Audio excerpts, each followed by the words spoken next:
rise in support of SJ Resolution 9, providing for congressional disapproval of the United States Fish and Wildlife Service's rule regarding the lesser prairie chicken under the Congressional Review Act. Madam President, since I was 10 years old, my family's enjoyed hunting prairie chickens.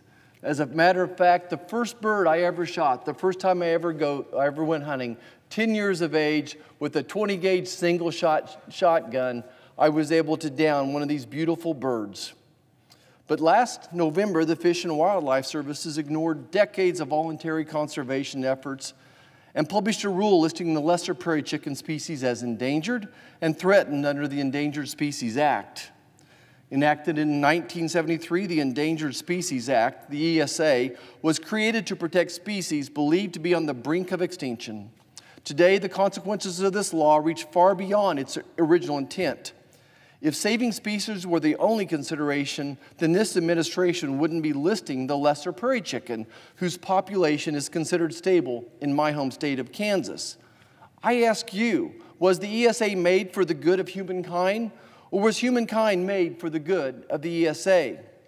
Now, make no mistake about it, the listing of any species adds more rules, more hoops to jump through, more time and costs from everyone, from our farmers and ranchers, our oil field workers, our utility linemen, who are building out new power poles and electric lines to get wind-generated electricity out to more populated states. The ESA is just another weaponized tool that this president uses to attack rural America. And this move's not surprising, considering the president recently vetoed the bipartisan resolution to strike down the WOTUS rule. This White House continues to push policies and resurrect taxes that disproportionately hurt rural America. For over 20 years now, federal, state, and private landowners have voluntarily collaborated with Fish and Wildlife Services to conserve the lesser prairie chicken and its habitat. These partnerships have already resulted in conservation agreements covering roughly 15 million acres of potential habitat for species. To list the bird now, after all the conservation effort, sends a message to stakeholders that no matter how much good work you do, the hammer will still fall. The heavy-handed government will still step in and list species under the ESA and attempt to regulate your industry out of existence, all in the name of climate. The federal government thinks it knows best when it comes to conservation, but this law continues to fail its most basic mission, recovering and delisting species. Despite billions of dollars spent in the name of the ESA, less than 2% of all listed species have been removed from its ESA protection since 1973, just 2%. Through a combination of public and private efforts, the lesser prairie chicken is better protected now than ever. Listing them as threatened or endangered will not provide any additional conservation benefits above what already exist. Now, as this chart shows, while the prairie chicken numbers tend to follow rainfall, they've been growing since the Obama administration first attempted to list the bird in 2014. No one in this body wants to see this beautiful bird go extinct.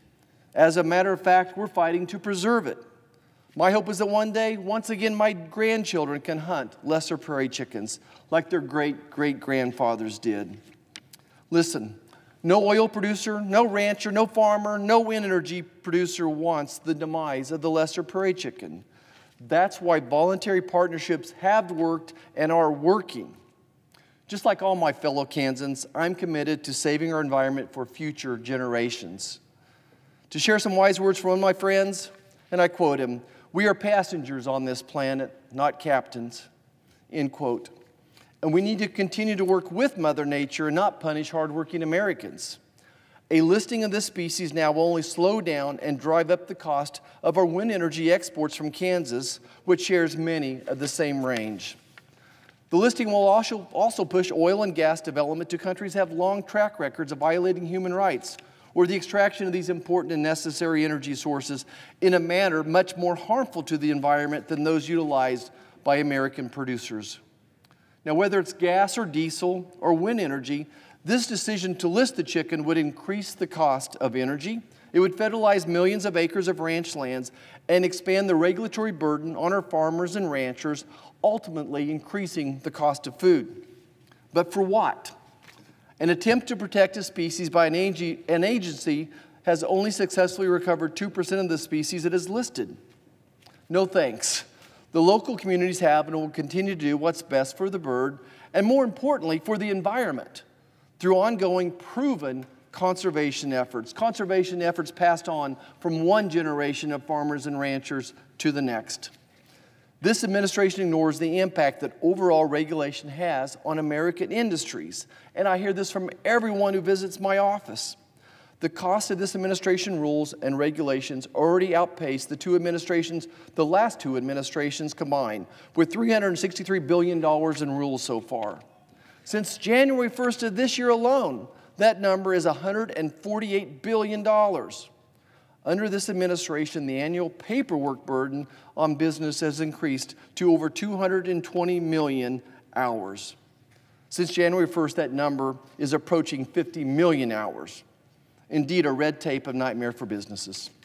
This resolution is one of many vital steps the Senate GOP is taking to unleash the economy from the bureaucratic harassment that the White House has deployed. I'm asking you to join me in applauding rather than punishing voluntary conservation efforts and support the joint resolution for congressional disapproval of the lesser prairie chicken listing. Thank you, and I yield back.